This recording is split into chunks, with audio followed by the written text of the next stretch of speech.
It's your boy, Amreezy, and I'm back with another Planet MFL video where I show you what I'm doing in the world of MFL and show you my team, show you my players, talk all things MFL, all of that good stuff. We're 1 week into season 5, so 1 week done of season 5. So I thought this is a good chance to review my first week, how the boys are doing, and mainly talk about one of my players, Bayram Koka, Turkish striker, who's gone up by 4. His overall rating has gone up by 4 in the first week of the season. That's crazy.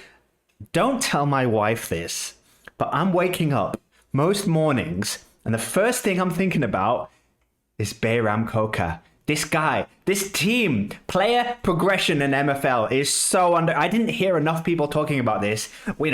I'm new to MFL, okay?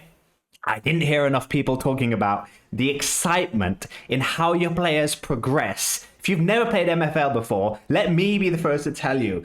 When you wake up every morning, load up the game and see that the players have all progressed. One guy's passing has gone up by 1. One guy's overall rating has gone up by 1. That's the kind of ideal scenario when you see that someone's overall rating has gone up by 1. But that feeling of logging into the game with my morning cup of tea and going, oh my gosh, Bayram Koka has gone up again. His overall rating has gone up again. So this guy, first of all of my MFL guys, everyone was, one of the criticisms about MFL before I played was people saying, the players aren't real. Why do you want to play that game where you manage players that aren't real? Better to play a game like fantasy football or so rare where they're real players. Let me tell you something.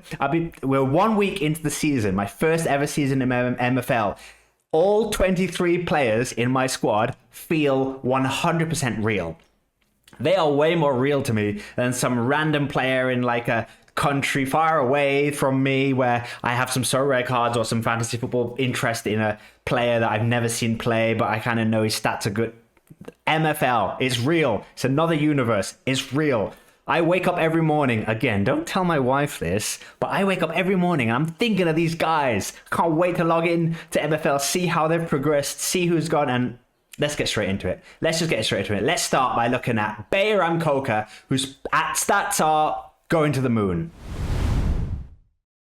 Right then, gang, here we are. We are deep within the AFC Amreezy squad hub. We can see here all my players here. This guy, Megari, who's on loan. I've not been impressed with him. Defensive midfielder on loan. My best rated player overall, but got himself 5 yellow cards. He'll be suspended for the next game. Not been impressed with him as well. Look at his rating, 6.2 average rating. Not really been worth the bringing him in, but, it is what it is. He's still the best rated overall team. At least he's helping training stats, maybe. Right, so here we go. Let's go straight to him. Here he is. Bayram Koka, 22-year-old Turkish striker. Green arrows on everything. If we look at progression, so in the last 24 hours, he's gone up another overall rating. He's gone up to 60 now. I bought him at 56. He's now a 60 rated striker, 22 years old. He's gone up. So if we go by the current season, so this is how all of the stats have gone up so far. He's gone up by 4 overall. Pace is up by 2, dribbling up by 2, passing up by 4. Everything. It's not like he's just going up in one area like some players. Like these guys are just going up in passing. This guy's just going up in pace and passing. Big Coca-Cola, he's going up in every single aspect of his game, which is crazy. And some areas, like his physicality's gone up by 5. Shooting's gone up by 5, which for a striker is incredible. So this guy is just, I'm having a brilliant time with him. Look at that. Look at that. That's just glorious. And what a thrill. He's now 60 rated striker. My best striker used to be the Butcher, who's on 61. Big Bayram's going to be level with him very shortly because he's not progressed at all, Big Butcher, but Mr. Koka, he is now 1 away from leveling his overall, and at this trajectory, what a season we're having. So I'm really loving player progression. I'm really loving keeping an eye on them and giving them game time. For example, I've got this winger called Lucy, who's gone up by 2 overall, and he wasn't my starting winger. I had another guy on loan. Where is he? Belloni was on loan, and he was my starting winger, 58 rated. Blushi used to be 57 rated, so he was 1 worse. So Belloni was the starter.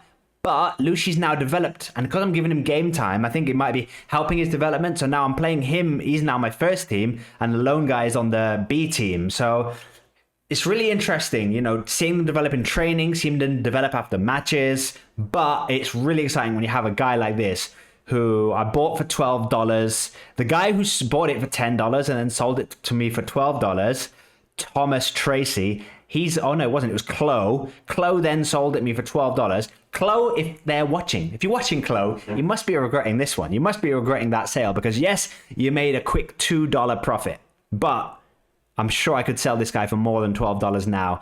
And I'm not planning on selling him. Let's see where his ceiling is. Let's see how much we can progress this season. But delighted with his start. Let's now take a look at my performances. How have we been doing? So my last video, I think I'd only played 2 games of the season. I lost my first game of the season and I won the second one with a late winner. Since then, so they were the first 2 games of the season. We lost to Volter. We then won Jinx. We then have been on a run where we haven't lost. So we had a league game where we drew 3-3. We then beat Scrub Farm. Scrub's one of the biggest agents on the game. If you go on the top accounts, he's like 3rd or 4th. So this is one of his farms teams, I think. One of Scrub's farms. And they're not very good. They're like no one's above 55 rated. So with this cup game against Aguero FC, I was thinking I'm going to rest. So I played my A team. And then when it was Scrub's farm, I thought I'm playing the two teams either side of my cup game who Luxembourg Lions, they're bottom of the table. There they are. Bottom of the table, lost every game. Really bad squad. And Scrub are mid-table, but their overall ratings are low. So what I did was I played a B team here and won 2-0. So I was delighted. I could play the A team in the cup. Then I played the cup game. This guy rested his team. So it was an easy 6-0 win in the cup. Then we had a league game against Luxembourg Lions, who are bottom of the table. So we played the B team again. So I've been able to rest my team a lot because of these 2 fixtures being quite easy. My strategy is if it's a really easy game, I'm going to play the B team, full 11 B team players. If it's a really hard game, I'm going to play a full 11 B team players. All the mid games, that's where I that's where we're going to earn our cheese, if that's the saying. So a B team and a B team in these 2 games, and we won, which was nice. A team here, A team in the second cup game, which we narrowly won. And then we just had a league game against Treviso Lombards where we drew 3-3. And so these guys are second. So at the moment, I'm 3rd in the league. Hans Worst are going to win the league, hands down. They've got a team that's like, he's got players and 70 rated players. His team's ridiculous. He's going to win the league. He's far too good for this league. So we might be able to scrape a 13. I think these are the 2 best teams in the league. Now, I'm playing Hans Worst tomorrow, next. And I've just played Lombards, where we drew 3-3. Annoyingly, we were 3-0 up against the Lombards. 3-0 up. At half time, we were 3-0 up. And this is where there's an area of MFL where I'm like, I do enjoy the fact that you can't make substitutions. You can't edit the team. You just have to sit back and watch the game. I quite enjoy that. However, in a game like this, where I'm 3-0 up at half time, this is one of those occasions where if there was substitutions, if I could tweak my tactics in live play, I would go defensive, I would park the bus, I would take off a striker, put another defender on, and just hold on to my 3-0 lead. But because it's MFL, I ended up drawing this game. They got 3 goals in the second half. And it's a bit annoying, but then again, I suppose there'll be other times when I'm playing teams where I'm 3-0 down and I get the benefit of them not being able to defend and I maybe get some draws. So I suppose that's one way of looking at it. It is fun having no substitutions. It does make the games less intense and you don't have to think about it as much. And you can watch the games later. You don't have to watch it live. If there were substitutions, you'd really need to watch all the games live. So I get the argument why it's good as it is. This is just one of those examples where if I'd have had substitutions, tactical tweaks in game, I would have been able to park the bus here and hold on to that 3-0 lead. So unfortunately we lost, but I mean, Coca, man of the match. For me anyway, my man of the match. Mario may have something else to say on the other team, but Coca, assist and a goal from him. He's going from strength to strength. I want to show you as well, Lucky Brothers, who I played in the cup. They played a left back, right? They played a left back up front. And he scored the first goal of the game. And got a very good rating, 7.9 rating. His best player, this is when, maybe I'm overthinking tactics in MFL. Maybe I am overthinking this whole game because I just played against someone who played a left back, this guy, up front, bringing his overall rating from 58 to what was his overall rating when he plays up front? It's not like he can play up front. 30. His rating dropped by a lot from 58 odds. His 28 points his rating dropped, and he still scored and was man of the match on the whole pitch. Better rating than any of my guys. So all of this tactics and worrying that I'm doing about are the players in the right position? Am I getting the most out of this guy? Is his rating high enough? Should he be a 54 or a 56? I don't think it matters as much as I think. I think you can get away with doing crazy things like playing a left back at striker and he's man of the match and scores a goal. So I thought that was worth noting. I still won the game, but their goal was scored by a left back playing up front, which made me think I'm doing all this thinking about tactics. This guy's just chucking a left back up front and it's working for him. But I suppose we won the game. Maybe if he'd have had two proper strikers, he would have won the game, and that's why I won. Maybe. It's still early days for me to be thinking, but I'm very impressed with how the game is. I'm very impressed with MFL, how engaging the game is. Like I said, I am waking up every morning, making a cup of tea, and then thinking, has Bayram Koka progressed again today? Has he just got one pace? Has he got one more shooting? And it's exciting, especially when you think that player's going to be maybe make a step up for the next league. Could I sell this player? And it's not just him, it's everyone else.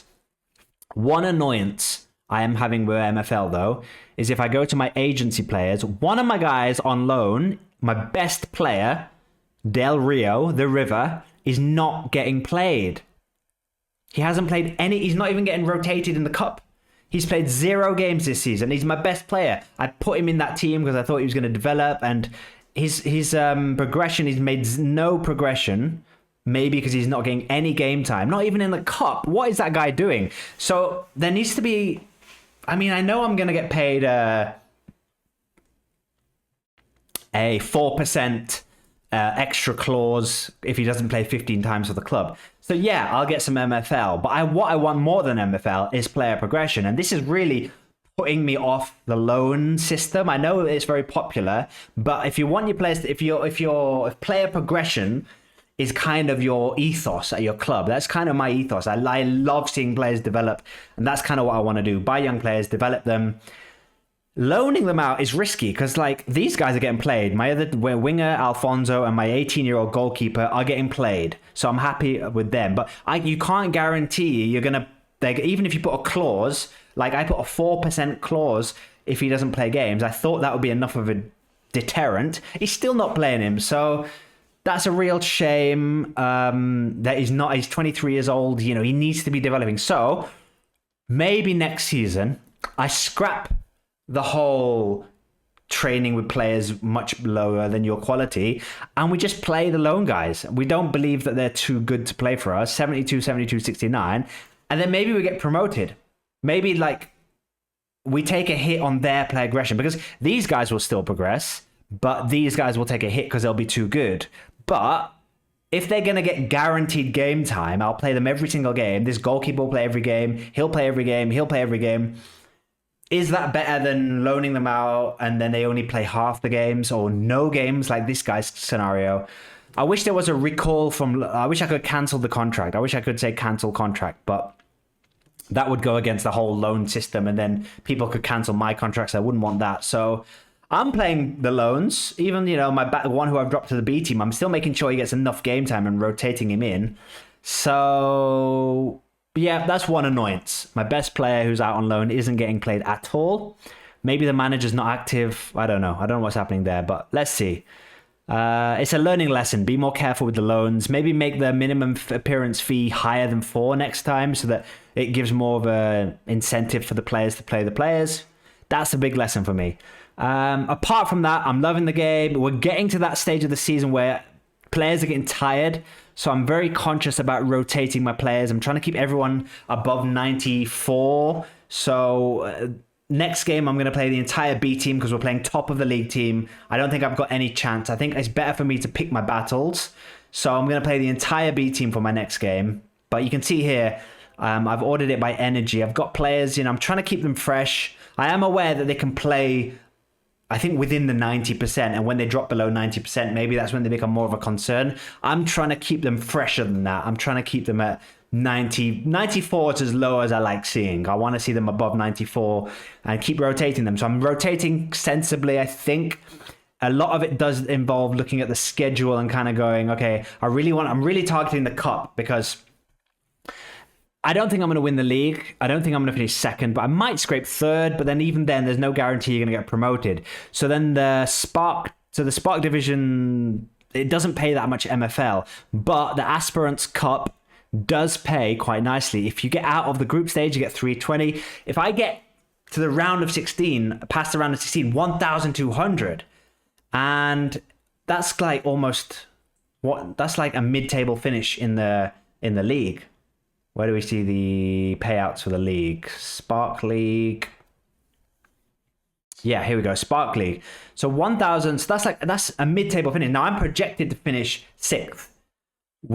So if I get to the last 16 in the cup, I'll get a bigger payout than 6th in the league. So that's why I'm thinking, if I'm not going to win the league, which realistically I'm not, because my team is the 6th best quality team. I think I'm managing my team well, so I might finish above 6th because of how I'm managing the team. But I think top 3 might still be a stretch. Even though I'm 3rd right now, I'm just about to play the top team. So that could be a defeat. And then if these guys win, then I'll be 5th all of a sudden. So I think it's sensible for me to focus on the cup, really try and at least win the group, get to last 16, and pick my battles in the league. So next game, I'm playing the team hands first, top of the table, won all their games. They've only conceded 4 goals all season. I've conceded 13. My defense is a joke, but we're entertaining. We're an entertaining team. Look at our scores. We score lots of goals. We concede goals, but we score lots of goals in every game. So we're an entertaining team. We're like Kevin Keegan's Newcastle team in the late 90s. So yeah, I'm enjoying it. I'm rotating my team well. We're going to probably lose the next game against the top of the table team. So we're going to throw the B team in that game and then focus on the bigger battles to come. Easier league games and all cup games. That's what I'm really going for. Hoping my players can keep developing. I'm loving it.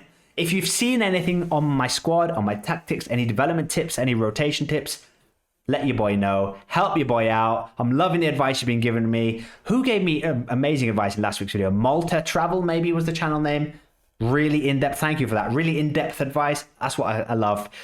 Discord's great as well. If you're not joining the MFL Discord, go check that out. Loads of great tips in the Discord. If you've never played MFL, you've watched the video so far and you're thinking, Amreezy's having fun with MFL. Maybe I should try MFL. Use my link in the description. You'll get a free player once you've bought your club and all of that good stuff. So use my link, helps us both out. Otherwise, apart from that, thank you for watching. Thanks for all the MFL love. I'm loving this game. I'll see you in the next Planet MFL video. Peace.